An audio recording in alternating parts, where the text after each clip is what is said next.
Hello and welcome to Learn Spanish a lo Boricua. It's time for class. Today we are reviewing the conversation we had in our previous episode called El que quiere, puede con Dean Huertas. I'm going to be going over some of the vocab that came up as well as some fun phrases. Dean used quite a few fun sayings in that episode, so we'll review some of those. I've got one grammar example that I snuck in here. It's actually something we've gone over in depth before in this podcast, but it's such an important structure and it actually will save you some time and verb conjugations if you choose this wording. So I just want to reiterate that. And finally, I want to share some of the gems that Dean talked about in the podcast as far as his process for learning Spanish, moving to Puerto Rico, all of reconnecting with his roots and what that process looked like for him so that you guys can maybe follow in his footsteps if you are also second, third, fourth generation Puerto Rican looking to use the language to help bring you closer to your culture. And I think some of those pieces of advice that he gave are really valuable and worth reiterating here in today's episode. As always, I recommend that you view today's episode on YouTube rather than just listening. You really need to see words written in order to retain them. If you're just listening and not retaining, then you're kind of wasting your time. The episode today is only going to be about half an hour. You could split it into 15 minutes and 15 minutes. I can guarantee that you can find 15 minutes to sit down with the episode, take some notes, write down some words, and etc., so that you're really using this to progress. As I mentioned already, we're going to be going over vocab, fun phrases, slipped in a little grammar example, and then we'll talk about some gems from the episode as far as what Dean shared for his process. Starting with vocab, if I have not already gone over, I'm pretty sure I haven't. If I haven't gone over the word pompea or pompeao or pompeaera, then shame on me because I use it a lot. It was one of the first things out of my mouth as I was going through the introduction of Dean's introduction in the podcast. This is totally an anglicismo. Okay, it was taken from English and adapted into Spanish, as many words are in Puerto Rico. Nothing to judge them about. They've been 100+ years under United States rule.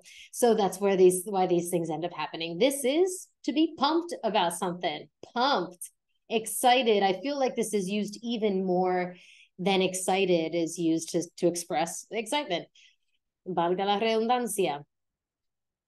As always, remember that slang must be considered in the context of generation and which generations would use this. I would say the whole big stretch of millennials use pompeao, pompeaera. I don't know if Gen Z kids are still using it these days. I don't even quite know what they're doing in English. So just remember that slang always comes with a generation as well.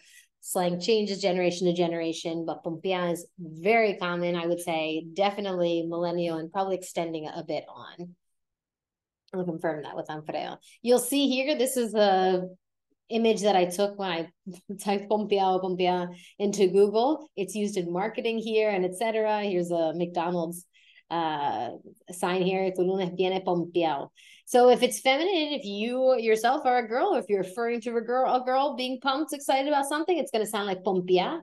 Remember, this would really be like pompeada, like cansada, emocionada, aburrida, those ada and ida endings that we typically have for adjectives to describe people, right?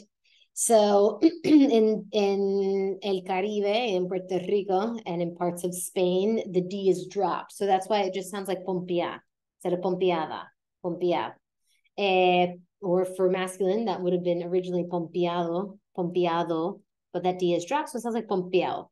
You will find them spelled both ways when they're writing to reflect how they speak. You'll see it both as an AO, is technically what it is because it's just taking the letter D out. But you'll also see sometimes men will spell it like this, like an AU. It makes the same sound, pompeo, pompeo. Okay, pumped and excited. Okay, and then there's the word pompeaera, which is basically like excitement. Wow, excitement. It sounds so weird. This is a perfect example of a slang that you have to live rather than translate, because translating, you'll never get a feel really for how often it's used and in what context it's used. We don't turn pumped into a noun. I'm pumped, not like pump mint, right? Pumpness, the level of pumpness. But it's basically along this. So what I wanted to do, I want to give you guys a couple examples of what this would, the context that this would be used in. And also I did a Google search and this will be a good help you fill in the context as well. Pompiaera. Imagine that you signed up for a fun event here in Puerto Rico, whether it's kayaking or hiking or doing something in las cuevas, in the caves. Before you guys start the activity, maybe they're going through the little safety breaching, giving you all the information that you need for that experience. Once they're wrapped up and about to, transition into doing the activity, somebody might say, yeah, pompiaera. Like, yes, it's excitement. It's the worst thing to try to translate, but that's where it gets inserted into. Instead of saying, I'm directly excited, it's like, all right, this is exciting. This is fun. Something along those lines, right? Let's look at the examples I found on the interwebs. Okay, we go to pompiaera. All right, so comedores sociales de Puerto Rico, pompiaera, estamos listas para la primera venta pro almacén solidario, centro de apoyo, whatever, pompiaera. What excitement! Woo, how exciting! All right, let's look at another one. Llegó la pompiaera. The excitement, the fun has arrived. Llegó la pompiaera desde el municipio 79. Okay, la pompiaera es real. The excitement is real. Estamos preparándonos para el Life in Color en Puerto Rico este sábado con el internet, etc. Acho, vete para el carajo, qué clase pompiaera. That had to be for his concert. I think that was un verano sin ti. All right, so just the qué clase con pompiaera, qué clase is a whole nother set of slang. Again, remarking on the level of something, the level of excitement. Okay. So there is pompiao, pompiaera. Good to have, because it feels like something we'd naturally use in English anyway if you use pumped. Another word that would have come up quite a few times in this podcast, I want to make sure you guys had the word for roots, mis raíces, mis raíces. Okay, so that would be my roots. La raíz, it's feminine. When it's singular, it ends with a Z, la raíz. Notice that there's also an accent mark over the I to separate the A and the I sound. Raíz, raíz. Okay, when it's plural, las raíces, that Z turns into a C, raíces. Okay, but not when referring to hair, as I found out in the last hair appointment that I had. I was like, sí, las raíces no son rubias. It would be, since raíces is plural. And she was like, oh, and then I asked her about it later. It's el crecimiento. How boring. The growth. I prefer roots, but it doesn't work here. Okay, so roots, unless the person has heard that, if you happen to have a hairdresser who knows a lot of English and has heard that so much in English, they might use that as adopting it from English or back translating. But my hairdresser had no idea. El crecimiento, when it's roots for your hair. But otherwise, raíces, you can use this for literally roots of a plant, or roots figuratively, the roots of where you come from, your background, your family, etc. That's kind of it on vocab. We're going to skip to phrases now. Fun phrases. So this came up right in the beginning as well. Dean said, más feliz como una lombriz. She said, como el lombriz, but it's feminine. And the phrase is, feliz como una lombriz. Which, do we say happy as a worm? I couldn't remember that. I was looking up and that was suggested. Like, that doesn't sound weird. Happy as a worm, happy as a clam, we say. Cool as a cucumber. You know what I'm saying? It's all along those lines. It's a fun silly little expression just to say, I'm happy. Happy as a clam. Okay? Feliz como una lombriz. It can be más feliz. I saw it as más feliz como una lombriz. I saw it feliz como una lombriz. I saw sé feliz como una lombriz. Sé is ser in command form for tú. So it would be happy as a worm. Okay? Sé feliz como una lombriz.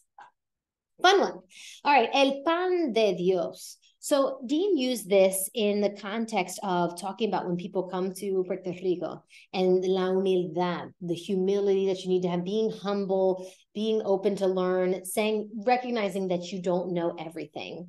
So I think where he was going with this phrase was actually how we use it in English, where we say that somebody thinks they are God's gift to blah, blah.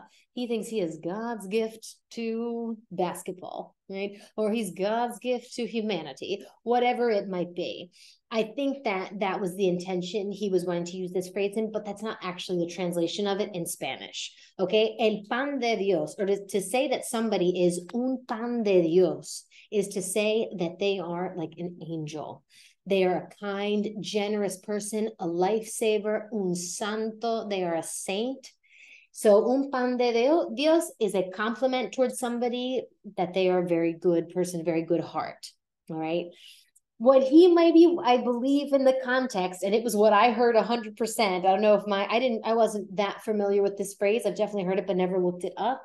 And when I heard it in the context, my English brain thought of immediately this like God's gift type of feel. So I double checked with our language exchange chat today, just to double check that un pan de Dios didn't have a separate kind of meaning in Puerto Rico. And no, it definitely means like somebody is an angel, a sweetheart. So when somebody believes that they're God's gift, when they think that they can do no wrong, you could say, se cree la hostia. Se cree la hostia. However, this is vulgar. It's a blasphemy, to be honest, because this is referring to the host. For anybody who's Catholic out there, the host with communion, that. Hostia at host is used as a cuss word, just like we would say, God damn it, or other things along those lines in English. Hostia is a cuss word. It's used a ton in Spain, and it's definitely used a lot in Puerto Rico as well. People will shout, hostia, or me cago en la hostia, whatever. Alfredo will scream that 1,000 times when he's playing video games, okay? So this is not a phrase. I repeat, it is not a phrase to use casually. Use it around friends, use it around people con quien ya tienes confianza, people that you already have a relationship with, a friendship. You don't want to just go around and say, se cree la hostia, because that can be offensive. And it's like, it's too harsh. It's really uncomfortable, y'all, to use something that is too harsh, too offensive, more exaggerated than you wanted it to sound. Everybody else cringes because they have that internal understanding of when and where these kind of phrases should be used. So don't be that person. Don't say se cree la hostia when you're, around someone's grandma. Okay, unless that grandma's vulgar and she's already throwing around hostia, then she might enjoy it. Okay, the other example that was provided in the chat was you could say that somebody se cree Dios. Se cree Dios. So let's look at creerse for a second here. This is creer, the verb to believe or to think, reflexively. So it's to believe oneself, to be the host. Okay, but to believe oneself to be God. Se cree Dios. Right? We have to use in English to be in there, but in Spanish, it's just you believe this, right? You believe yourself this. You believe yourself God. Excuse me.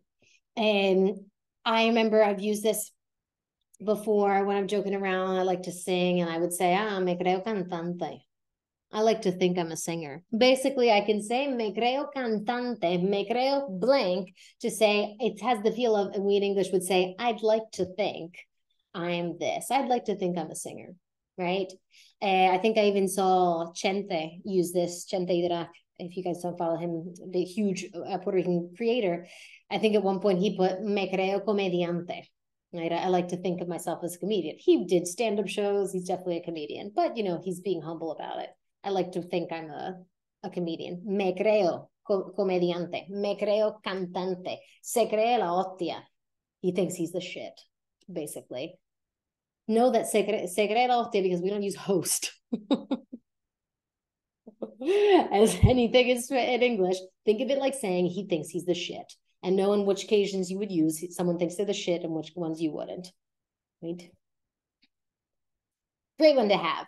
Oh my goodness. Another one that I cannot believe I have not reviewed yet, y'all. Mira pa allá. I know that I've said it. I've had to have said it. I say it all the damn time. I say it a lot to Alfredo. Mira pa allá. Look at it here in SpanishDictionary.com. We've got what mira pa allá means to every other country that speaks Spanish, which is look over there, right? It's look that way. Pa allá. What does it mean in Puerto Rico? How about that? I believe that this phrase is an anglicismo. Okay, mira pa allá, I think was probably adapted from English's, would you look at that? Where we're not actually pointing out something for you to look at, but rather commenting on the surprise of something. Oh, look at that. How about that? How about that is mira pa allá. I said it maybe 7 times in the last episode with Dean Huertas. Mira pa allá. How about that? Wow, look at that. That's the feel. Mira pa allá. It's great. Glad we went over it. Y finalmente, hello, the episode's namesake, el que quiere, puede. El que quiere, puede, which literally means the one who wants to can, the one that wants to can, but we would never say that. I kind of would more like to literally translate it to he who wants to can. What does it translate to meaning-wise? When there's a will, there's a way. That's what Dean said. And I think it's very true. He lives his life that way, right? And he gave a number of examples of all that you can achieve when there's a will. I went over, I posted a video about this last week, right after the episode went up, about how if you're not consistently working on your Spanish, it might be that you don't want it enough, because when there's a will, there's a way. And we always make time for the things that we want, that you just know is true. We always make time for the things that we want. So you can generate a little bit more wanting. You can find ways to cultivate that desire and that commitment in you. That's what I went over in the video. But all coming from el que quiere puede. When there's a will, there's a way. That's the equivalent phrase in Spanish to that phrase in English, although it looks like he who wants to can. Okay, just one grammar example. We've already been over this. I went over this at length. I think I had multiple slides on it. The time when I first broke down llevar and its multiple uses, depending on the context it's used in. But this use of llevar came up a couple times in the podcast, and I just really want to reiterate it right now because it'll save you some time and effort if you get more familiar with this use of llevar in the context of time. Okay, so llevar in the context of time is a shortcut for saying have been. If you've already reached that grammatically, you know you would need the haber tense he sido or he estado, right? So here you can just use llevar and skip a couple verb conjugations. What came up in the episode, he was talking about in his intro, how long he's been here, that was going to be in just 2 weeks, that it was going to be his 3-year anniversary. And I said, llevamos casi al mismo tiempo. Llevamos casi al mismo tiempo. We've been. So here is llevar in nosotros conjugation. It says we have been. If llevar in the context of time means have been, then once I put it in the conjugation for nosotros, it means we have been. We have been here for the same amount of time. We've been almost the same time.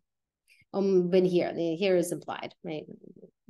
I was just piggybacking off of him saying that he's been in Puerto Rico. So it was kind of implied in context. Another example of it, I could say, llevo casi 3 años en Puerto Rico. Llevo casi 3 años en Puerto Rico. Ahora, right, the llevar is conjugated for yo. Yo llevo. Okay? I have been almost 3 years in PR. As I talked about before, last time I went over in depth about the verb llevar and its structure. You typically will put the amount of time right after the verb llevar. So, llevo 3 meses trabajando en este proyecto. I've been working on this project for 3 months. In English, we'd kind of throw the timing at the end. Typically with the verb llevar, the time follows right after it. Llevo 3 meses. I have been 3 months trabajando en este proyecto, working on this project. That's kind of the structure there, okay? Keep an eye out for it, observe it, continue to keep your ear to it, and see how native speakers are using it so you can get more comfortable with this structure. All right, y finalmente, little gems for learning Spanish, because el que quiere puede. I love that he said, No puedo enfocarme en mis fallos. Okay, that means I can't focus on my failures. He was talking about the mistakes he's made previously in Spanish, how maybe he has gotten bullied from family members or other Spanish speakers. But that is not a productive mindset for you to move forward, right? We all can be aware of that. So not focusing, not getting yourself down, not replaying your mistake, not replaying the embarrassment that you felt in your mind, having enough discipline over your mind to say, I don't need to do that because it's damaging to my overall self-esteem in the progress and my overall self-esteem in the process and to my progress. Because if I continue to feel shame about things that happened in the past, then I'm not willing to make myself be uncomfortable, all the things that I need to do in order to move forward and progress in Spanish. Okay. He said, tengo que enfocarme en cómo puedo crecer. I have to focus on how I can grow. Hay que seguir aprendiendo a diario. You got to keep learning daily. Right? Love that mindset. Look forward. Okay, keep looking forward. You don't need to look back. There's no reason that things that have happened in the past should be dictating your future. And especially if it's something that means a lot to you, it will bring you closer to your culture. Una forma de recuperar la confianza. I talked about this. I mentioned this at one point about how if, when you're in those situations and you're with native speakers and you're practicing, which is absolutely a necessary part of you getting better at speaking and getting to a level of fluency and a level of conversational, you will get laughed at. You will notice when people are starting to lose attention because you're speaking so slow. There will be a ton of things that really hurt your ego and hurt your sense of identity, your sense of self, because maybe you're used to being listened to. You're used to kind of being funny and then instead being the butt of the joke, or just people getting impatient because you're so slow. You have to find way to shrug off comments and criticisms and insecurities. Okay, I just going to summarize real quick. I'm listening to the Huberman podcast. I've only listened to 2 episodes, so I forget his full name, but y'all know, you've seen him around. He did an episode on growth mindset and how important is it in an experiment with kids, and the kids either received feedback that was kind of related to identity, like you're so smart, you're so athletic, you're such a good whatever, all sort of adjectives, versus feedback that was based on effort. So great job. Even when you got some wrong, you still finished the activity. You worked so hard on that kind of feedback. So feedback on the person themselves or feedback on the work they did. And the kids that got feedback on the kind of work they were doing chose more challenging activities the next time around because they wanted to push themselves and receive that good feedback again for their hard work, and they performed better the next time around. Okay, so the ones who got more feedback based on identity, you're so intelligent, you're so athletic, whatever, actually chose less difficult activities because they felt like they had to maintain that standard of the identity. They didn't want to disappoint being the smart kid, right? And they were also more likely to lie about their results in the future, again, to maintain that identity that they've come to associate with themselves of being the smart kid, etc. So maybe your way of recuperar la confianza would be something along the way of, I'm so proud of that I'm doing this. I'm so proud of my commitment and the hard work that I'm doing. I'm so proud of putting myself in uncomfortable situations so that I can grow and progress. Those might be the type of things that you say to yourself in a moment where your confidence has been shot down, so that you pick yourself back up again and keep doing the work. Just a little food for thought. Incredible podcast. Listen to it, The Growth Mindset with Huberman. Pretty sure, at least the last name. Sorry, I'm not remembering his first name. Dean also mentioned that he cambió todo a español. Cambió todo a español. La radio, su música. He listened every single day to get his brain in there, to get his brain in the process of, we're doing Spanish, okay? So he sat down with the lyrics. This is something when I picked up Spanish, this is where I started. I looked at the songs that I love and sat down with the lyrics and learned the vocab, add the vocab to my flashcards, learned and spent nights where I was just singing along, right? So it's a very fun way to practice if you love music, and it's really can really help your overall pronunciation and retaining vocab. Ni se diga. It'll help you so much. If you learn a line in a song, you will never forget that vocab word. Right? So really sit down with it. Don't just have music on passively and expect that that's doing something for you. Take the time to sit down and do the work. Okay. Finally, I just wanted to share this article that I quoted from in the end of the episode, which is how second and third generation Latinos are reclaiming the Spanish language. That was in the Los Angeles Times. And down here, we'll see the quote that I used. There are 62.1 million Latinos in the U.S., says David Hayes Bautista, director of the Center of the Study of Latino Health and Culture at UCLA, which means there are 62.1 million ways of experiencing being Latino. We are all a mix of cultures. There's not a single person on this earth that hasn't been mixed at some point in their genealogy with other cultures. That's what humans do. Humans have moved around. They have frickin' colonized. They have done horrible things to cultures to take over their lands. It's sad, but that was our history. We are all actually a mix of cultures. Spaniards are a mix of many cultures. And how many years? 600, 400 years or so that the Moors were there, right? They're right there on the tip of Africa versus what it's like more in the north of Spain. It's a huge mix of culture. There's different dialects, different languages in Spain. Puerto Rico is a mix of cultures. The whole United States is. It's what makes us so beautiful, I think. Just like un sato, you know, a stray dog. They've got their just a beautiful personality. Maybe they're not purebred, but they tend to be healthier, better behaved, et cetera, right? We are all a mix of cultures. It doesn't exist anywhere on this earth that just has one straight lineage. Humankind started here, and there's never been any deviations from that culture ever since. That doesn't exist.